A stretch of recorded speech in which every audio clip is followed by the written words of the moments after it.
Five four three to. नमस्कार दोस्तों, मैं दिव्यांश आप सभी का स्वागत करता हूं आपके अपने चैनल द एग्जाम बडी में। उम्मीद करता हूं कि आप सभी लोग सकुशल होंगे और अपनी तैयारी सुचारू रूप से चला रहे होंगे। देखिए, करंट अफेयर्स हर एक एग्जाम्स के लिए इंपॉर्टेंट है। अब आप करंट अफेयर्स के क्वेश्चंस आंसर देते हुए आप एक गिफ्ट भी पा सकते हैं। बस गिफ्ट पाने के लिए करना क्या है, आपको एक मंथ का इंतजार, मतलब 11 जून से 11 जुलाई तक एक कंपटीशन हो रहा है, जिसके तहत आप लोगों को सही जवाब देने हैं। जो सबसे ज्यादा सही क्वेश्चंस का सही जवाब देगा उसको मिलेगा एक गिफ्ट। तो चलिए आज के सेशन को स्टार्ट करते हैं और देखते हैं 13 जून से संबंधित कौन कौन से करंट अफेयर्स के क्वेश्चन हैं जो हमारे एग्जाम्स में बहुत महत्वपूर्ण रहेंगे। ये क्वेश्चन सिर्फ और सिर्फ एग्जाम्स में आएंगे ही आएंगे, साथ ही साथ आपके जनरल अवेयरनेस, जनरल नॉलेज को भी बूस्ट करेंगे। तो चलिए बूस्टर पैक में पहला क्वेश्चन। सबसे पहले एक रिक्वेस्ट है, देखो अगर आप पेट की तैयारी कर रहे हैं, सफलता बैच से जुड़ जाना, 90 डेज का प्लान चल रहा है। लेखपाल के लिए लक्ष्य बैच से जुड़ जाइएगा। अगर आप स्टेनो अशुलिपिक की तैयारी कर रहे हैं, स्टेनो स्टार बैच, कनिष्ठ सहायक के लिए जिद बैच 90 डेज के साथ। ये सारे बैच 10 जून 2025 से स्टार्ट हो चुके हैं। आप थोड़ा डिले हो रहे हैं तो बेटा कोई नहीं, जल्द से जल्द जुड़ जाइएगा। पहला क्वेश्चन देखिए और बताइए, विश्व महासागर दिवस 2025 की थीम क्या है। तो बेटा अगर विश्व महासागर दिवस की चर्चा करें, अभी तो आपके पास 4 ऑप्शन दिए गए। आपको कमेंट कैसे करना है, आपको कमेंट करना है जैसे मान लेते हैं फर्स्ट का ए सही है तो आपको फर्स्ट का ए लिख देना, अगर आपको बी लग रहा तो फर्स्ट का बी लिख दीजिए। जल्दी जल्दी आप अपने जवाब देते जाइए और देखते हैं क्वेश्चंस पूछ रहा था विश्व महासागर दिवस की थीम क्या है।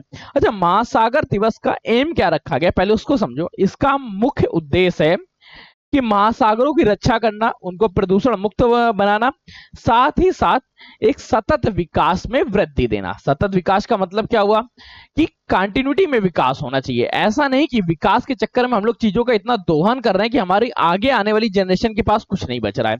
तो सतत विकास को ध्यान में रखना, ये इसका उद्देश्य रखा, मतलब इसके लिए यह दिवस मनाया जाता है। अब इसका उद्देश्य क्या है, इसका जवाब आपको कमेंट कर सेशन में देना है। तो बेटा ध्यान रखो, इसका उद्देश्य था वंडर सस्टेनिंग वाइट सस्टेनिंग अस, अर्थात पहले का ऑप्शन नंबर क्या रहा, ए। विश्व महासागर दिवस मनाया कब जाता है, यह मनाया जाता है 8 जून को। ठीक, दोनों पॉइंट्स याद रखना। अगले क्वेश्चन को स्विच करते हैं। अगला क्वेश्चन पूछ रहा है आपसे, ध्यान से देखिए और बताइए, हाल ही में किसको fertiliser association of India FAI का नया अध्यक्ष बनाया गया है। FAI का नया अध्यक्ष किसे बनाया गया। अच्छा, इसका उद्देश्य क्या है। ये जो बनाया गया है, जो फर्टिलाइजर एसोसिएशन ऑफ इंडिया है, सबसे पहले तो किसानों के बेहतर भविष्य के लिए काम करता है, उद्योगों की नई विकास नीति बनाता है, साथ ही साथ ये उर्वरक उद्योग को वृद्धि करता है ताकि फर्टिलाइजर का उपयोग हो सके सही से। इसके एक नए अध्यक्ष बने, उन अध्यक्ष जी का नाम आप लोग कमेंट करके बताइए, तब तक मैं कंफर्म करता हूं। दूसरे का ऑप्शन नंबर सी सही है, शैलेश सी मेहता जी को fertiliser association of India FAI का अध्यक्ष बनाया गया। अर्थात ऑप्शन नंबर क्या रहा, सेकंड का सी। जो लोग सही जवाब दे रहे हैं तो आप लोगों का गिफ्ट आप लोगों का इंतजार कर रहा है। नेक्स्ट क्वेश्चन को स्विच करिए और देखिए अगला क्वेश्चन आपसे पूछ रहा है, हाल ही में भारतीय राष्ट्रपति की पहली महिला ADC नियुक्त किया गया है, उनका क्या नाम है। देखो बेटा, जैसा कि आप लोगों ने हमें कमेंट करके बताया था, आपके कमेंट को लगातार पढ़ा जाता है और उन्हीं के अकॉर्डिंग सेशन को इंप्रूव किया जाता है। अब सिर्फ और सिर्फ क्वेश्चन आंसर नहीं, उसके साथ एक इमेज भी देखने को मिलेगी जिन क्वेश्चंस के लिए अति महत्वपूर्ण होगी। जैसे पहली महिला ADC के बारे में, तो मैं इनकी इमेज आपको दिखा देता हूं, आप लोगों की इमेज कंफर्म हो रही होगी। तो इनका नाम याद रखिएगा, ये है यशस्वी सोलंकी जी। यशस्वी सोलंकी, ये भारत की पहली महिला AD कैप बनी है या भारत की पहली महिला ADC बनी है। ऑप्शंस क्या रहा, ऑप्शन नंबर ए सही हो गया, तीसरे का है। जिन लोगों को गिफ्ट चाहिए वो लोग तीसरे का ऑप्शन पे सही जवाब दिया होगा। अगला क्वेश्चन, नेक्स्ट क्वेश्चन आपसे पूछ रहा है, इमेज देखना मत भूलिएगा, इमेज से नाम याद हो जाते हैं। अगर कल से कितनी थोड़े से इमेज को इंप्रूव और किया जाएगा, धीरे धीरे सुधार किया जा रहा है, आप लोग सजेशन देते जाइए। नेक्स्ट क्वेश्चन आपसे पूछ रहा है, हाल ही में किसने 2025 PSA अवार्ड्स में 2 प्रतिष्ठित पुरस्कार जीते हैं। अच्छा, PSA अवार्ड्स में एक व्यक्ति ने भारत की, जिनका नाम है अनाहत खां सिंह, इन्होंने 2 अवार्ड जीते हैं। वो 2 अवार्ड्स कौन कौन से हैं। पहला अवार्ड तो ये जीता है women challenger player of the season. पहला क्या है, player of the season, player of the season award. और सेकंड जीता है young player of this season. ठीक है, young player of this season. Young player of the season को जो अवार्ड है, ये मिस्र की अमीना के साथ शेयर भी किया है। ऑप्शंस क्या रहा यहाँ पे, चौथे का ए नंबर सही हो गया, अनायत खान। इन्होंने 2 साल से जीते, एक प्लेयर ऑफ द ईयर और young player of the year. इनकी एज मात्र 17 साल, इसलिए और याद रखिएगा ज्यादातर जितने लोग कंपटीशन की तैयारी कर रहे हैं आप लोगों से भी छोटी। ठीक, नेक्स्ट क्वेश्चन, अगले क्वेश्चन को ध्यान रखिए। हाल ही में किसने ज्योतिमठ में सामुदायिक रेडियो स्टेशन 88.4 मेगाहर्ट्ज आईबेक्स तराना का उद्घाटन किया? अच्छा, ये आईबेक्स तराना का उद्घाटन ये है कहां पे? सबसे पहले इसका उद्घाटन हुआ है उत्तराखंड में। कहां पे? उत्तराखंड। अब उत्तराखंड है क्या? उत्तराखंड पहले उत्तर प्रदेश का हिस्सा था, परंतु कुछ वर्ष पहले ये अलग हुआ। पहले इसका नाम उत्तरांचल था, उत्तरांचल से इसका नाम उत्तराखंड बनता है। अब इस स्टेशन का उद्घाटन किसने किया था, ये क्वेश्चन पूछ रहा है। पांचवे का एबीसीडी में कौन सा ऑप्शन सही है, जल्दी से आप लोग कमेंट करिए। जो सबसे ज्यादा सही जगह कमेंट करेगा 1 महीने के अंदर उसको एक गिफ्ट भी दिया जाना है। याद रखो, इस सामुदायिक रेडियो स्टेशन का जो उद्घाटन किया है वह उद्घाटन किया है जनरल उपेंद्र द्विवेदी जी ने। किसने किया है? जनरल उपेंद्र द्विवेदी। अर्थात पांचवे का ऑप्शन क्या रहा? पांचवे का ऑप्शन नंबर बी सही रहा, general Upendra Dwivedi. Next question पूछते हैं और अगला क्वेश्चन का जवाब सही देना और गलत मत करना आप लोग बेटा। हाल ही में किसने दुनिया की सबसे हाई रेजुलेशन वाली मौसम पूर्वानुमान प्रणाली बीएफएस लॉन्च किया? अच्छा, बीएफएस है क्या? ये हाई सेक्टर में हाई रेजुलेशन के साथ मौसम के बारे में बताएगा कि आगामी कुछ घंटों बाद मौसम क्या होने वाला है।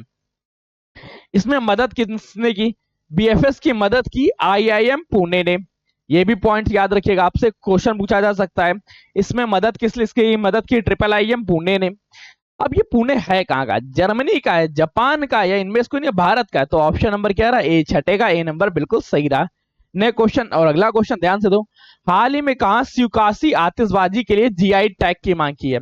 अच्छा, जीआई टैग हर एक फेमस चीज को दिया था। जिनको जिनको जीआई टैग दिया जाता है वो उस क्षेत्र विशेष में अपना अहम योगदान रखती हैं। इसी तरह से स्वीकासी आतिशबाजी है जिसकी सेकेंड हैंड कॉपी बहुत ज्यादा बाजार में आ गई थी। इस सेकेंड हैंड कॉपीज को रोकने के लिए स्वीकासी आतिशबाजी ने अपने जीआई टैग की मांग की है। ये स्वीकासी आतिशबाजी है कहाँ का?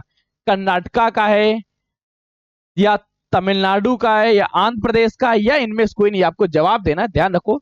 यह है आंध्र प्रदेश का, अर्थात सातवें का, सॉरी, यह है तमिलनाडु का, अर्थात सातवें का ऑप्शन नंबर क्या? ऑप्शन नंबर बी सही रहा, तमिलनाडु। नेक्स्ट क्वेश्चन को स्विच करिए और बताइए। अगला क्वेश्चन पूछ रहा है, हाल ही में किसने दूसरी महिला चैंपियंस लीग ट्रॉफी जीती है? सेकेंड महिला चैंपियंस लीग ट्रॉफी किसके द्वारा जीती गई? लीपरवूप द्वारा, बार्सिलोना द्वारा, या आर्सेन द्वारा? ये तो आपको कंफर्म ही हो गया होगा कि आठवें का ऑप्शन नंबर सी है। सेकेंड महिला चैंपियंस लीग ट्रॉफी आर्सेनल ने जीती, इन्होंने बार्सिलोना को हराया। ये भी टॉपिक कंफर्म हो गया होगा। तो आठवें का ऑप्शन नंबर सी। ने क्वेश्चन को स्विच करके बताइए। अगला क्वेश्चन पूछ रहा है, हाल ही में कौन पहले खेलो इंडिया बीच गेम्स में पदक तालिका में शीर्ष रहा? सबसे पहले तो बीच गेम की चर्चा कर रहा है, तो इसके शुभंकर का नाम बताइए। इसका शुभंकर था पर्ल, जो एक तरह की डॉल्फिन है। पर्ल नाम का है, नाम रखा गया। पर्ल है क्या? डॉल्फिन है। इसमें 31 राज्यों ने पार्टिसिपेट किया, 31 राज्यों के 800 प्लेयर्स आए थे। अब इसमें टॉप किसने किया था वो आपको कमेंट करके बताना। तो याद रखो, इसको टॉप किया था मणिपुर ने, अर्थात 9th का ऑप्शन नंबर ए सही रहा, मणिपुर। नेक्स्ट क्वेश्चन को स्विच करिए। अगला क्वेश्चन पूछ रहा है आपसे, हाल ही में मालिनी फेंसोका का निधन हुआ, वे कौन थी? अच्छा, जो मलानी फेंसोका है ये क्या है? ये गायिका है, लेखिका है, पत्रकार या अभिनेत्री है? तो ध्यान रखना, ये अभिनेत्री है, अर्थात ऑप्शन नंबर क्या रहा इसका? ऑप्शन नंबर डी सही हो गया। मलानी फेंसोका एक अभिनेत्री है। नेक्स्ट क्वेश्चन, अगला क्वेश्चन पूछ रहा है, हाल ही में किस राज्य सरकार ने एक परिवार एक उद्यमी अभियान चलाया है?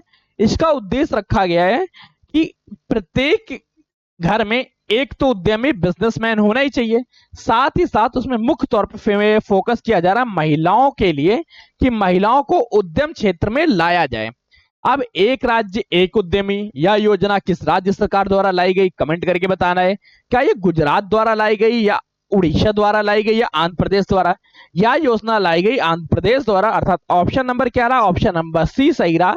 11 का सी नंबर सही है। एक परिवार एक उद्यमी अभियान आंध्र प्रदेश द्वारा जारी किया गया, या मुख्य तौर पे महिलाओं को फोकस करती है। नेक्स्ट क्वेश्चन, अगला क्वेश्चन आपसे पूछना चाहता है, ध्यान रखो। नेक्स्ट क्वेश्चन आपसे पूछ रहा है, हाल ही में प्रधानमंत्री नरेंद्र मोदी ने द होम लोकोमोटिव प्लांट को कहां राष्ट्र को समर्पित किया है? द होम लोकोमोटिव प्लांट की चर्चा कर रहा, तो ये कहाँ पे बनाया गया, इतना क्वेश्चन आपको कमेंट करना है। क्या यह गुजरात में बना है, महाराष्ट्र में बना है, केरल में बना है, या इनमें से कोई नहीं? तो बेटा जो द होम लोकोमोटिव प्लांट है, यहाँ पर रेलवे के इंजन बनाए जाएंगे। अब जब रेलवे इंजन बनाए जाने हैं तो ये उद्घाटित कहाँ पे हुआ? यह हुआ है गुजरात में, अपना मोटा भाई के यहाँ, अर्थात 12 का ऑप्शन नंबर क्या है? ऑप्शन नंबर बी सही रहा। जिन्होंने ये जवाब दिया था उनका गिफ्ट उनका इंतजार करेगा। नेक्स्ट क्वेश्चन, हाल ही में किसने बीम नामक एक एआई आधारित 3D मॉडल संचार प्लेटफॉर्म सोचा है? अच्छा, ये 3D वीडियो कॉन्फ्रेंसिंग मतलब क्या है? देखिए, अभी तक जब कभी हम लोग आमने सामने बात कर रहे होते तो 2D में आते हैं, फिर ये रहेगा प्रोजेक्टर के माध्यम से, ऐसा फील होगा कि हम अपने सामने बैठे व्यक्ति से बात कर रहे हैं। ये बीम लॉन्च किसके द्वारा? ये लॉन्च किया गया गूगल द्वारा, अर्थात गूगल द्वारा। ऑप्शन नंबर क्या रहा? ऑप्शन नंबर बी सही रहा, 13 का। नेक्स्ट क्वेश्चन, अगला क्वेश्चन पूछ रहा है, हाल ही में केंद्रीय मंत्री शिवराज सिंह चौहान ने कहां से विकसित भारत संकल्प यात्रा शुभारंभ की? विकसित भारत संकल्प यात्रा की चर्चा करें तो यह जारी की गई सीहोर से, अर्थात ऑप्शन नंबर क्या रहा इसका? ऑप्शन नंबर सी सही रहा, 14 का option number C. Next question, अगला पूछ रहा है, हाल ही में किस देश के विदेश मंत्री डॉक्टर अब्दुल्ला खालिल 3 दिवसीय भारत की यात्रा पे है? अब्दुल्ला खालिल कहाँ के विदेश मंत्री हैं? तो ये तो आपको कंफर्म ही है, ये मालदीव के हैं, अर्थात 15 का ऑप्शन नंबर क्या रहा? ऑप्शन नंबर सी सही रहा। तो बेटा ये आज का सेशन था। अब सेशन के साथ एक छोटा सा एडवर्टाइजमेंट भी, ये नहीं देंगे तो हमारी जो टीम है वो पीटेगी, है क्या? पेट की तैयारी कर रहे तो सफलता बैच, लेखपाल की तैयारी कर रहे लक्ष्य बैच, असुलिपिक की तैयारी, स्टेनोग्राफर की तैयारी कर रहे स्टेनो बैच, कनिक सहायक की तैयारी कर रहे जिद बैच। ये जो करंट अफेयर की क्लास ली है इसकी पीडीएफ चाहिए तो लिंक डिस्क्रिप्शन में लगा हुआ है, उससे आप एक फॉर्म भर दीजिएगा, वहां के बाद आपको पीडीएफ के एक ग्रुप में ऐड कर दीजिएगा, वहां पीडीएफ मिलती रहेगी। पसंद आया हो तो लाइक करिएगा, नहीं पसंद आया तो डिसलाइक कर सकते हैं, डिसलाइक की बटन भी ओपन है। आपने वीडियो देखा ये जान के बेहद खुश हुई। तब तक के लिए मिलते हैं नए सेशन में नई जानकारियों के साथ। तब तक के लिए कीप स्टडी, कीप स्माइलिंग, पढ़ते रहिए, मुस्कुराते रहिए। पढ़ाई और मुस्कुराहट एक साथ अच्छी लगती है, अकेले में दोनों ही अधूरे हैं। धन्यवाद दोस्तों।